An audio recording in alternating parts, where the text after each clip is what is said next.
Hello बच्चों, चलिए प्रश्न को देखते हैं। प्रश्न है, परिवर्तन निष्पादित कीजिए क्लोरोबेंजीन से पेरा क्लोरो एनिलीन। तो देखिए बच्चों, यहाँ पर बात करें पहले प्रश्न की मुख्य अवधारणा की। तो देखिए यहाँ पर जो प्रश्न की मुख्य अवधारणा हम लिख सकते हैं, मुख्य अवधारणा। तो बच्चों यहाँ पर समझे कि जो क्लोरोबेंजीन होता है, इसे यहाँ पर पेरा क्लोरो एनिलीन में बदलना है। मतलब हमें यहाँ पर इसकी क्लोरोबेंजीन की पेरा स्थिति पर एनिलीन समूह लाना है। तो देखिए हम यहाँ पर दो अभिकर्मकों का प्रयोग करेंगे। पहला, यहाँ पर हम क्लोरोबेंजीन का नाइट्रीकरण करेंगे, नाइट्रीकरण, जिसके द्वारा बच्चों यहाँ पर देखिए हमें प्राप्त हो, यहाँ पर हम HNO2, यहाँ पर हम प्रयोग करेंगे HNO3 H2SO4 का, HNO3 H2SO4 अभिकर्मक का प्रयोग करेंगे।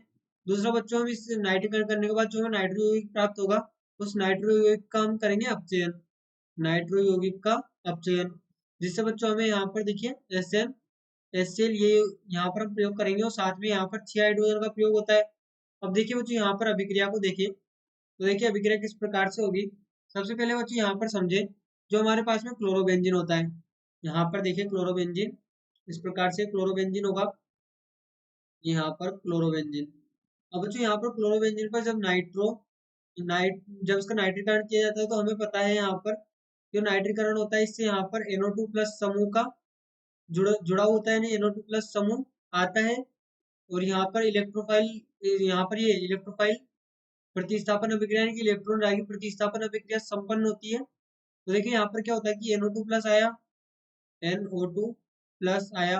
अब बच्चों यहाँ पर बात करें कि ये कहाँ जुड़ेगा, तो देखिए होता क्या है, वैसे तो यहाँ पर जो क्लोरीन है, यहाँ पर जो क्लोरीन है, अब बच्चों यहाँ पर देखिएगा ध्यान से कि जब इस क्लोरीन की क्रिया, यहाँ पर इलेक्ट्रोफाइल, हम कोई भी इलेक्ट्रोफाइल मान लीजिए, हमारे पास कोई इलेक्ट्रोफाइल होगा, जब इसकी क्रिया की जाएगी, तो बच्चों यहाँ पर क्या होगा कि इलेक्ट्रोफाइल, यदि यहाँ पर ये इलेक्ट्रोफाइल इस जगह पे जुड़ेगा, यहाँ पर E और ये H।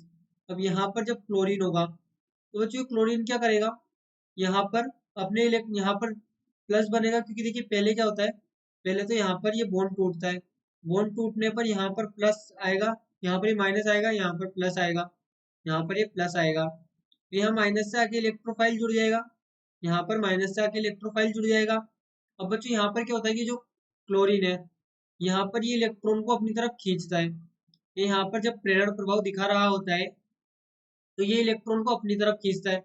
अब जब इलेक्ट्रॉन को अपनी तरफ खींचता है, तो यहाँ पर प्लस को बढ़ाता है, और प्लस को बढ़ाता है, तो बच्चों यहाँ पर ये प्लस, यहाँ पर ये प्लस बढ़ता है, और प्लस बढ़ता है, तो यहाँ पर जो कार्बोकेटायन है, इसका स्थायित्व कम होता जाता है। तो हम यहाँ पर लिख सकते हैं प्रेरण प्रभाव, यहाँ पर हम लिखेंगे प्रेरण प्रभाव, प्रेरण प्रभाव कार्बोकेटायन स्थायित्व को कम करता है, कार्बोकेटायन स्थायित्व को स्थायित्व को कम करता है, कम करता है, क्योंकि बच्चों यहाँ पर ये माइनस आई प्रभाव दर्शाता है, यहाँ पर ये माइनस आई प्रभाव दर्शा रहा होता है, क्लोरीन क्लोरीन माइनस आई प्रभाव दर्शा रहा होता है।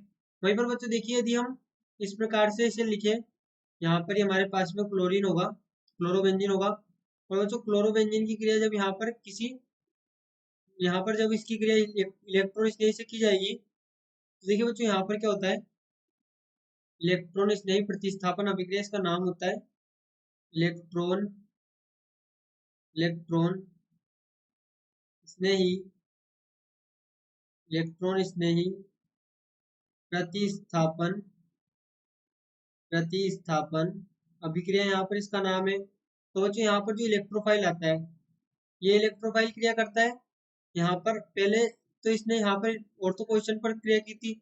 अब देखिए यहाँ पर जब ये ऑर्थो पोजीशन पर क्रिया करेगा, यहाँ पर इस प्रकार से ये बॉन्ड बनेगा, यहाँ पर ये बॉन्ड है, और यहाँ पर ये बॉन्ड है। अब ये बॉन्ड टूटा है यहाँ पर, तो यहाँ पर प्लस आया, और यहाँ पर इलेक्ट्रोफाइल आके जुड़ गया।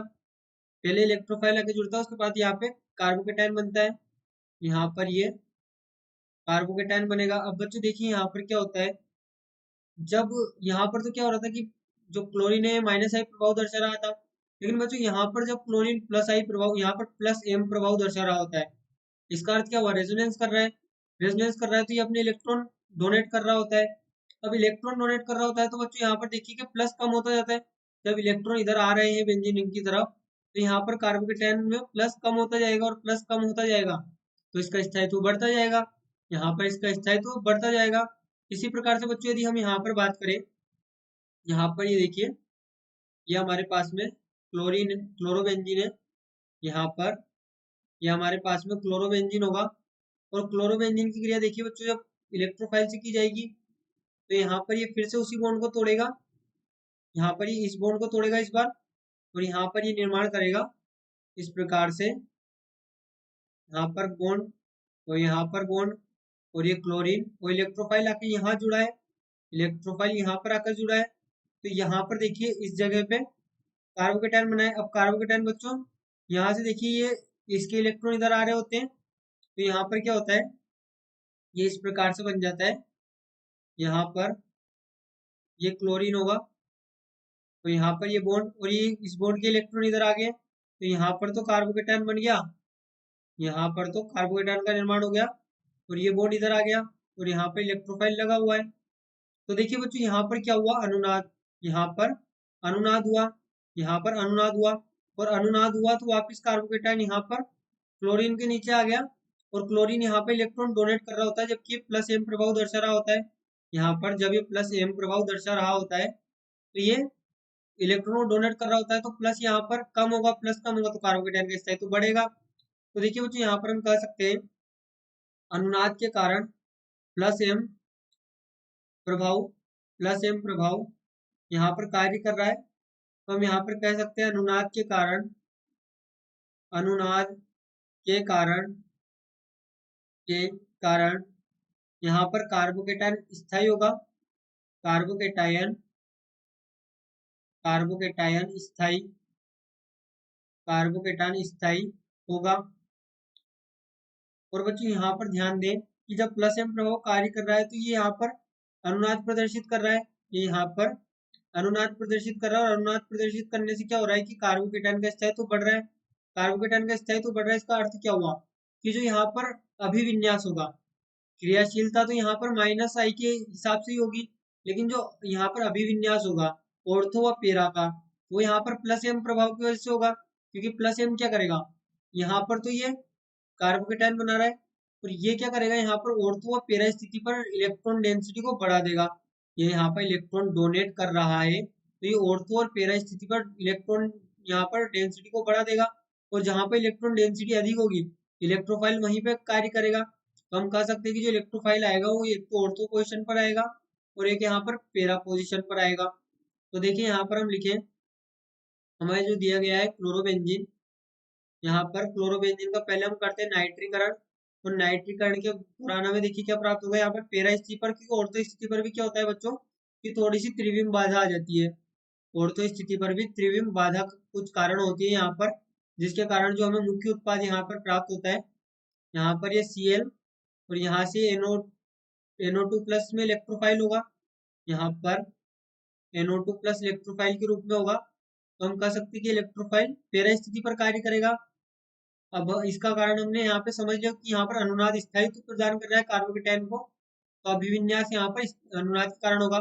इसके पश्चात बच्चों हम क्या करते हैं, यहाँ पे इसका करते हैं अपचयन, यहाँ पर हम इसका अपचयन करते हैं SN HCl और 6 हाइड्रोजन से। तो देखिए बच्चों हमारे पास में क्या होता है, यहाँ पर पहले तो 2 हाइड्रोजन क्रिया करते हैं, 2 हाइड्रोजन क्रिया करते हैं और ये यहाँ पर निर्माण करते हैं। देखिए क्लोरीन ये हमारे पास में होगा और यहाँ पर N डबल बॉन्ड O।